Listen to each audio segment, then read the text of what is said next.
Hello friends, welcome my YouTube channel में आपका स्वागत है। फिर से मैं एक नई वीडियो के साथ आ चुके हैं, अपडेट वीडियो के साथ आ चुके हैं। आज की जो मेरी वीडियो होने वाली है बहुत ही इंटरेस्टिंग और शानदार अपडेट के बारे में जानकारी है वो देने वाला हूँ।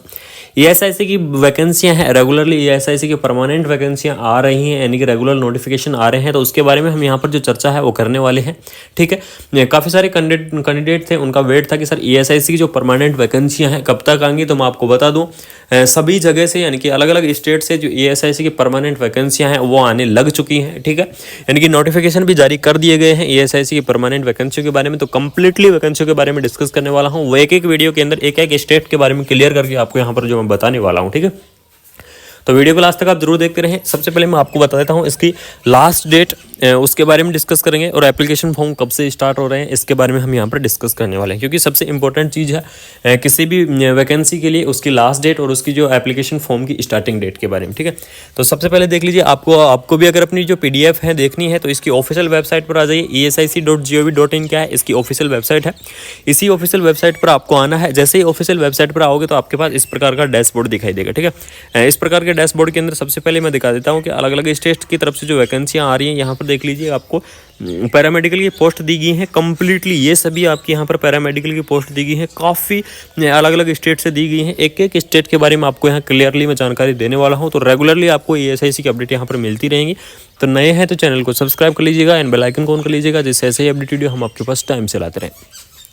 सबसे पहले क्या करना है, पैरामेडिकल की पोस्ट के लिए अगर आपको अप्लाई करना है तो सबसे जैसे ही आप इस जो वेबसाइट है इसको ओपन करोगे तो आपके पास यहाँ पर एक पॉपअप चलता हुआ दिखाई देगा एप्लीकेशन फॉर्म के लिए। तो आपको यहाँ क्या करना है, फाइनली क्लिक कर देना है। जैसे ही आप इस पॉपअप के ऊपर क्लिक करोगे तो आपके पास यहाँ पर देख लीजिएगा ईएसआईसी का जो वेबसाइट है वो निकल कर आ जाएगी। जो पैरामेडिकल पोस्ट है, ठीक है, उनकी जो इंपॉर्टेंट डेट के बारे में यहाँ पर आपको डिस्कस मिल जाएगा। ठीक है, यानी कि इंपॉर्टेंट डेट सबसे इंपॉर्टेंट होती है, आप सभी को पता है।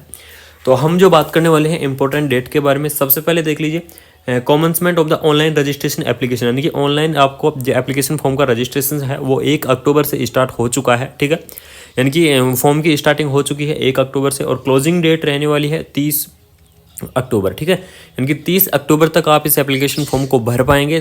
उसके बाद में देख लीजिए यहाँ पर दिया एडिटिंग एप्लीकेशन डिटेल, यानी कि अगर किसी को कोई गलत भरा जाता है फॉर्म, कोई मिस्टेक हो जाती है तो आप एडिट करते हैं 30 अक्टूबर तक। ठीक है, 30 अक्टूबर के बाद में आप इस वैकेंसी को एडिट नहीं कर पाएंगे, इस चीज़ का ध्यान रखना। उसके बाद में हम बात करते हैं last date of the print your application, है कि जैसे मान लीजिए आपने एप्लीकेशन फॉर्म को भर दिया और उसका प्रिंट नहीं निकलवाया तो एप्लीकेशन फॉर्म तो आपको 30 अक्टूबर तक ही भरना पड़ेगा, लेकिन उसका जो प्रिंट आउट है वो आप निकलवा सकते हैं 14 नवंबर तक आप अपना जो प्रिंट आउट है वो निकलवा सकते हैं। ठीक है, ऑनलाइन फीस की मैं बात करूं तो ऑनलाइन फीस का जो पेमेंट है वो भी आपको 30 अक्टूबर तक ही करना है। यानी कि सबसे इंपॉर्टेंट अगर मैं कॉमन चीज़ आपको बताऊं तो 30 अक्टूबर तक आप इस वैकेंसी को फिल कर दीजिएगा।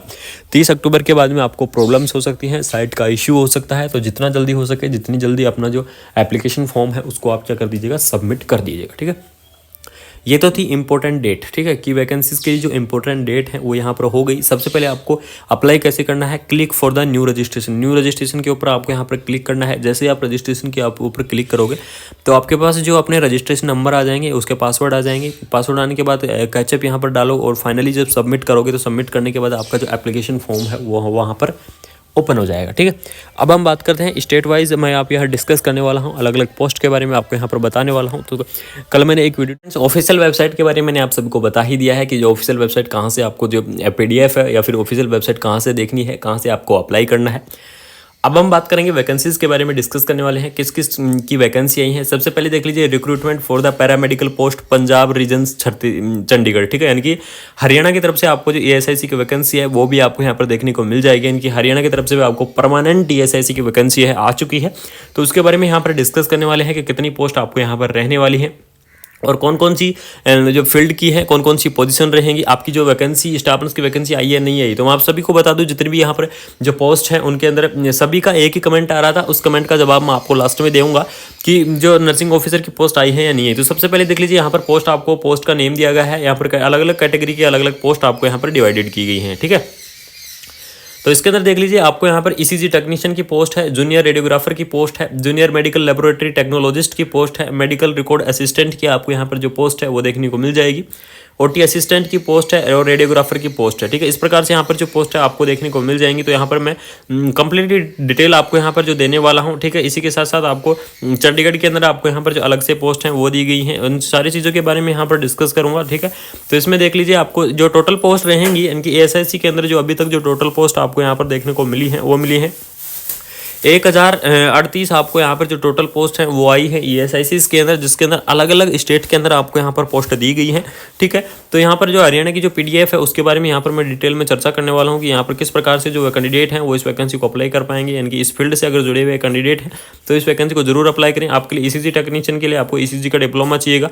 ठीक है, उसके बाद में आपको यहाँ पर अगर मेडिकल रिकॉर्ड टेक्नीशियन के लिए उसका सर्टिफिकेट आपको यहाँ पर जरूरी रहेगा। जूनियर रेडियोग्राफर के लिए रेडियोग्राफर का सर्टिफिकेट या डिप्लोमा आपको यहाँ पर चाहिएगा। ओटी असिस्टेंट के लिए आपको यहाँ पर जो ओटी वर्क है वो चाहिएगा, साथ में रिकॉग्नाइज 1 ईयर का आपके पास एक्सपीरियंस भी होना चाहिए। और जूनियर मेडिकल लेबोरेटरी टेक्नोलॉजिस्ट के लिए आपको डिप्लोमा चाहिएगा जूनियर मेडिकल टेक्नोलॉजी लेबोरेटरी का। ठीक है, और यहाँ पर आपको जो एज रिलैक्सेशन है एससी एसटी कैटेगरी का 5 ईयर का एज रिलैक्सेशन है, ओबीसी का 3 ईयर का है। ठीक है, इसी प्रकार से यहाँ पर जो अलग अलग कैटेगरी है एक्स सर्विसमैन को आपको यहाँ पर अलग से ऐड किया गया है। अलग अलग जन कैटेगरी के हिसाब से आपको यहाँ पर जो एज रिलैक्सेशन है वो आपको यहाँ पर दिए गए हैं। अब जो हम बात करने वाले हैं वो करने वाले हैं एप्लीकेशन फ़ीस के बारे में। यहाँ पर जो डिस्कस है वो करने वाले हैं।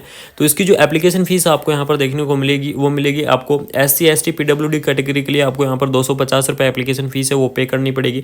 बाकी जो बची हुई कैटेगरी है ओबीसी ईडब्ल्यूएस जनरल कैटेगरी इन सभी के लिए आपको यहाँ पर जो 500 रुपये एप्लीकेशन फ़ीस आपको यहाँ पर जो पे करनी पड़ेगी।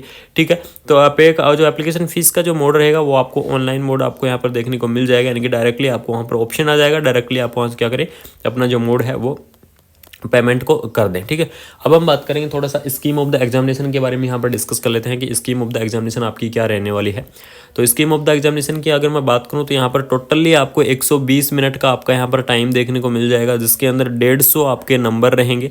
ठीक है, और 100 आपके क्वेश्चन रहेंगे। ठीक है, इस प्रकार से यहाँ रहने वाली है आपकी पीडीएफ। यानी कि 100 क्वेश्चन रहेंगे, 150 आपका नंबर रहेगा, 120 मिनट का आपका यहाँ पर टाइम दिया जाएगा। ठीक है, अब उस 100 क्वेश्चन के अंदर कौन कौन से टाइप के आपके यहाँ पर क्वेश्चन देखने को मिलेंगे। तो टेक्निकल और प्रोफेशनल नॉलेज के क्वेश्चन देखने को मिलेंगे, जनरल अवेयरनेस के, जनरल इंटेलिजेंस के, अर्थमेटिक एबिलिटीज़ के, टोटल इस प्रकार से करके आपके यहाँ पर क्वेश्चन है वो आपको 100 मिल जाएंगे। ठीक है, यहाँ पर जो आपकी नेगेटिव मार्किंग रहने वाली है वो रहेगी 1/4, यानी कि 0.25 आपकी यहाँ पर क्या रहने वाली है नेगेटिव मार्किंग रहने वाली है। यानी कि अगर आप 4 क्वेश्चन गलत करते हैं, अगर आप 4 क्वेश्चन गलत करते हैं तो आपका एक सही क्वेश्चन भी क्या कर दिया जाएगा, कट कर दिया जाएगा। ठीक है, इस प्रकार से आपके यहाँ पर जो नेगेटिव मार्किंग है वो रहने वाली है।